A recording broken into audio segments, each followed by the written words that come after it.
આજે છોટાઉદેપુર જિલ્લા પંચાયત ખાતે તમામ આમ આદમી પાર્ટીના જે ચૂંટાયેલ જિલ્લા પંચાયત સદસ્યો છે એ તમામ જિલ્લા પંચાયત સદસ્યો ગત 30/7/2026 રોજ જે સામાન્ય સભા મળી હતી એ સામાન્ય સભામાં દરેક જિલ્લા પંચાયત સદસ્યોને કહેવામાં આવ્યું હતું કે તમે આયોજન બાબતે ચર્ચા કરવાનો એવો એજન્ડામાં મુખ્ય મુદ્દો હતો. પરંતુ આ લોકો જે આમ આદમી પાર્ટીનું જે છોટાઉદેપુર જિલ્લામાં જે પ્રભુત્વ વધી રહ્યું છે એ પ્રભુત્વના કારણે 13 જિલ્લા પંચાયત સદસ્યોમાંથી જે સૂચવેલ કામો હતો એમાંથી એક પણ કામ દરેક જિલ્લા પંચાયતોના સદસ્યશ્રીના કામ લેવામાં આવેલ નથી. જે અમે આજે માન્ય જિલ્લા વિકાસ અધિકારી શ્રી અને માન્ય જિલ્લા પંચાયત પ્રમુખશ્રીને પણ અમે રજૂઆત કરી છે અને જો આ રજૂઆત આ લોકો સિરિયસલી ન લે તો અમે 13 જિલ્લા પંચાયત સદસ્યો અમે અહીંયા ધરના પ્રદર્શન કરવાની પણ તૈયારી બતાવેલ છે. જિલ્લા પંચાયતમાં એક સામાન્ય સભા મળી હતી. એમાં એજન્ડા અમને આપવામાં આવ્યો હતો. એમાં કહ્યું હતું કે 16મા નાણાં પંચના 10%નું આયોજન કરવા બાબત એવું લખેલું હતું. એમાં થઈ ગયેલ આ શબ્દની મારામારી છે. આયોજન કરવા બાબત લખેલું હતું, આયોજન થઈ ગયેલ છે એવું કહ્યું નતું.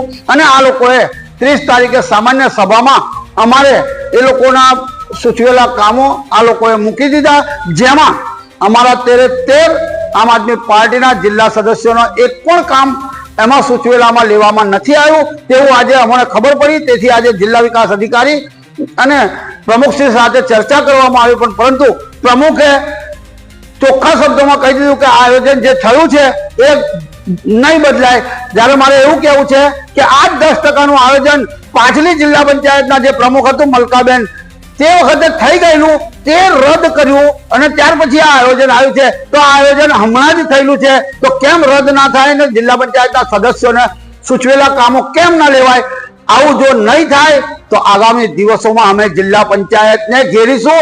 અમારા મતદારો સાથે અમે જઈને આ ચર્ચાઓ પણ કરીશું કે ભારતીય જનતા પાર્ટીનું શાસન જિલ્લા પંચાયતમાં છે, તેથી આ લોકો અમારા એક પણ કામ લેવા માટે તૈયાર નથી. અમે સરપંચોને પણ આ સૂચવીશું અને અમને જે લોકોએ મત આપ્યા છે એ બધાને જ અમે આ મેસેજ પહોંચાડીશું અને આગામી દિવસોમાં આ જિલ્લા પંચાયતમાં અમે 13 સદસ્યો પોતપોતાના મત વિસ્તારના લોકોને લઈને આવીને અહીંયા ધરના પ્રદર્શન કરીશું. આમ આદમી પાર્ટીના જે સભ્યો છે તેઓનો આક્ષેપ છે કે એમના વિશે કામ લેવામાં નથી આવ્યા અને પ્રમુખ અને બીડીઓએ જાતે જ આયોજન કર્યું છે એમના પોતાના કામો લઈ લીધા એવો આક્ષેપ છે.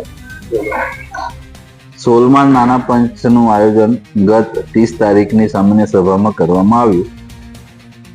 જિલ્લા કક્ષાનું આયોજન હોય ને જિલ્લામાં આવતી 10% ગ્રાન્ટ જે જિલ્લામાં પ્રજા ઉપયોગી એસેટ ઊભી થાય એના માટેનું હોય છે.